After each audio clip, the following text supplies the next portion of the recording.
Hi everyone and welcome back to my channel. Long time no see. As you can tell, I have been reigning in Lapland somewhere. I'm just kidding. So for Halloween I've come up with these two super easy Snow Queen looks. One is kind of pretty-ish and the other version is a frostbitten Snow Queen. So if you'd like to see how to create either of these two super easy looks for Halloween, then please keep on watching. So first things first, I have already put in these grey contact lenses because my eyes tend to get very watery when I first put them in. So by doing them now, it saves me the trouble. As I'm going to be applying a fair bit of product to my face, I want to protect it as much as I can. So I'm going to be going in with this Rimmel Lasting Finish Primer. And because it is thick in consistency, the primer will really help protect my skin. As ice queens tend to be quite pale, of course, I'm going to be going in with this super light Bobbi Brown Longwear Even Finish foundation in the shade Natural. And this definitely isn't a natural look for me. I didn't want to use a face paint for this look. I kind of wanted to go for a lighter shade foundation. I don't really like using white face paint just because my skin does get really irritated with face paint, so I have to be careful of what I use, and a lighter colour foundation tends to do the job anyway. And here I'm just adding a bit more foundation on my cheeks as I can still see some redness coming through.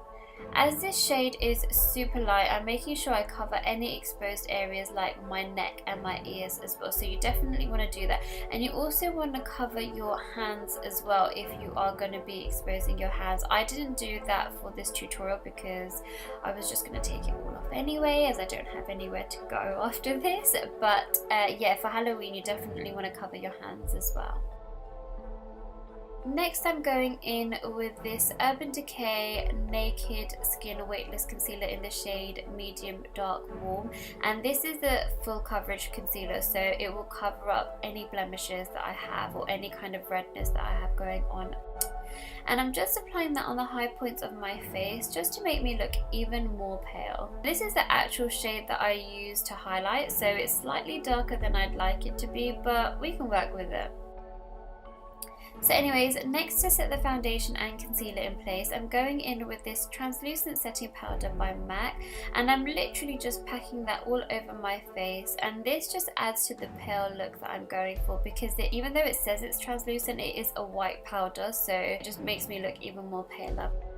So next I'm going in and adding some definition to my face. So I'm going to be carving out the hollows of my cheeks using this Geek eyeshadow called Chikadee. And as you can see here, I'm literally just tracing the hollows of my cheeks, but also I'm bringing the contours down towards my mouth to make me look quite gaunt and kind of scary looking. And I'm just going ahead and doing that on the other side too. And then I'm going to be moving on to a darker eyeshadow, and this one's also by Geek and it's in the shade Corrupt. And I'm just going under the first contour line that I applied earlier, and I'm just adding some depth using the black eyeshadow. And here I'm just applying the eyeshadow to my temples, and this will just add some depth again. Look how chiseled my face looks. If only I had super chiseled cheekbones like this, I would never have to contour. Next I'm moving on to the eyes, and first I'm going in with Soft Ochre Paint Pot to neutralise the natural colour of my eyelids, and this will act as a primer as well, and also just get rid of any kind of pigmentation that I have on my eyes and any redness as well. Next, using this flat eyeshadow brush, I'm going in with the same eyeshadow we use on the contours, which is called Corrupt, and I'm just applying that all over my eyelids towards my eyebrows and really covering the entire eye socket to give the eyes a super dramatic look.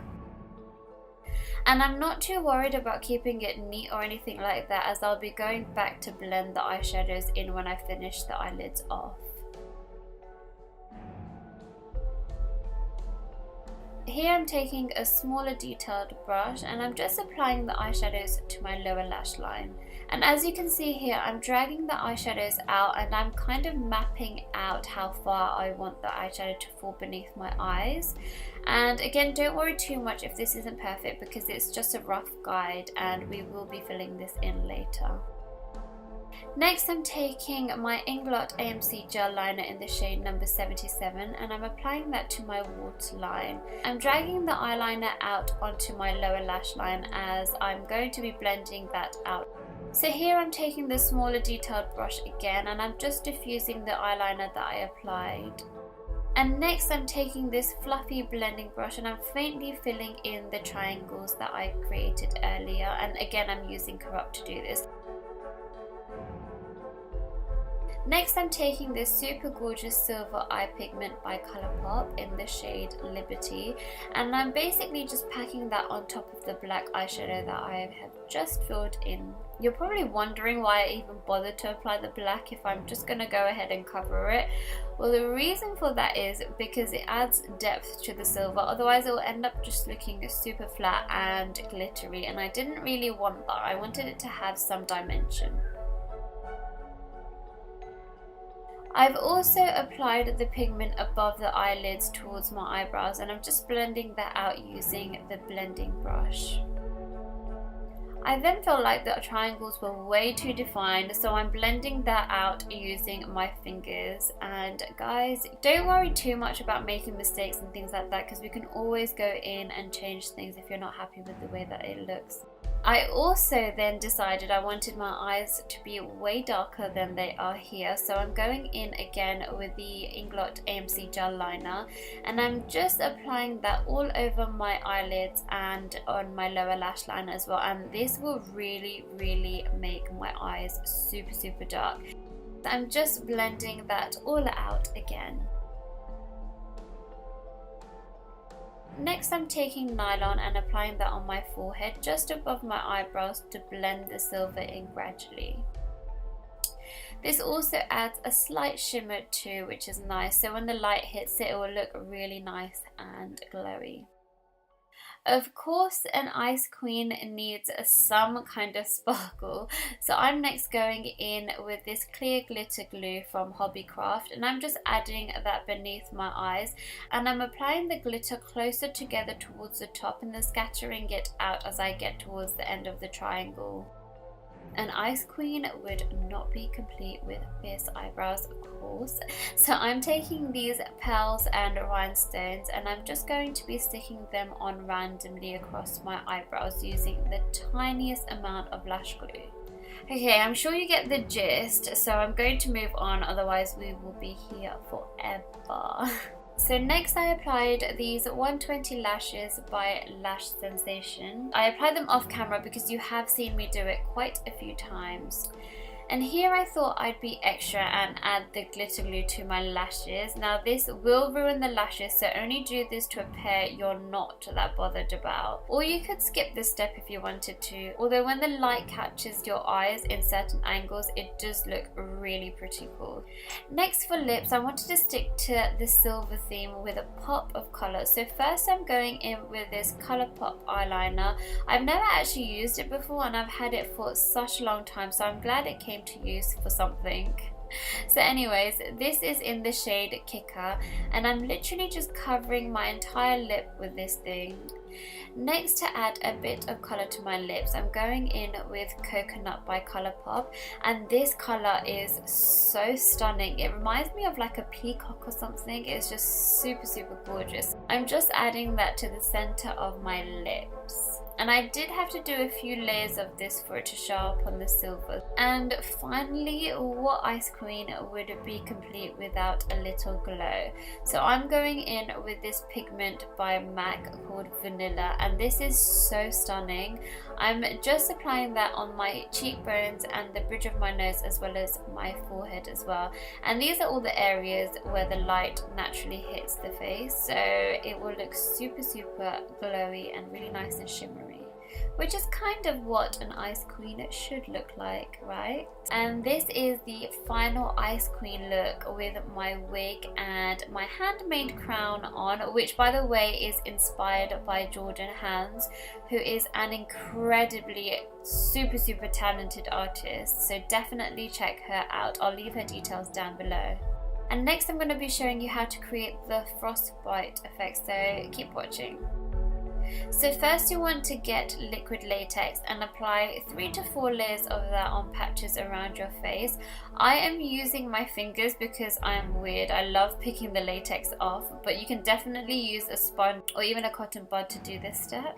And generally our nose is likely to burn first, so I'm applying latex to my nose and also my cheek area as well, because you want it to look as realistic as possible. And then once that's dry, I'm taking a tweezer and I'm just ripping tiny holes in the latex. I'm not going too crazy with the frostbites as I don't want it to look too gruesome, so the holes aren't going to be super big or anything like that, but try and get a mix of small and super tiny ones just to add a bit of texture. You can even try ripping the latex with your fingers as well, or you can go the whole way through and make it look really grimy by creating big holes. Next I'm taking Corrupt again and just going around the latex with a black eyeshadow to make the skin look realistically frostbitten and dead, because generally when the skin has been frostbitten it goes black, so yeah, you definitely don't want to skip this step. But again, I'm not going too dark with the black as I don't want it to look too gruesome. I'm also going to be adding some black to my lips as I want them to look lifeless and to kind of get rid of the blue. Now we want the skin that's exposed to look red and irritated, so I'm taking this reddish pink shade called Velvet Red from the Modern Renaissance palette by Anastasia Beverly Hills, and I'm basically just packing that on in any of the areas that I have created any holes. I'm next going in with my damp beauty blender, which still has some of the foundation on, and I'm just gonna be patting that on frostbitten area just to make it look a bit more realistic and tone it down slightly. And finally I want the skin to look slightly bruised and veiny, so I'm going in with this eyeshadow called Neptune, also by Geek, and I'm basically just going to replicate blue veins, and I'm also using Velvet Red again, and I'm just going to be going in and adding colour around the frostbites just to make the skin look sore and kind of bruised. And this, you guys, is the completed frostbitten ice queen look, and as I mentioned before, this isn't a super gruesome looking frostbite look, but if you'd like to go more gore, then create bigger holes and make the black super dark and also add some more redness and you'll be good. I really hope you liked both looks. If you have a preference, then let me know in the comment section down below which one you liked, and if you'd wear either of these looks for Halloween, then give this video a big thumbs up and don't forget to share this tutorial with your friends and family. Also, don't forget to subscribe to my channel and be sure to tag me on Instagram at MeeraMemeP if you do recreate either of these looks.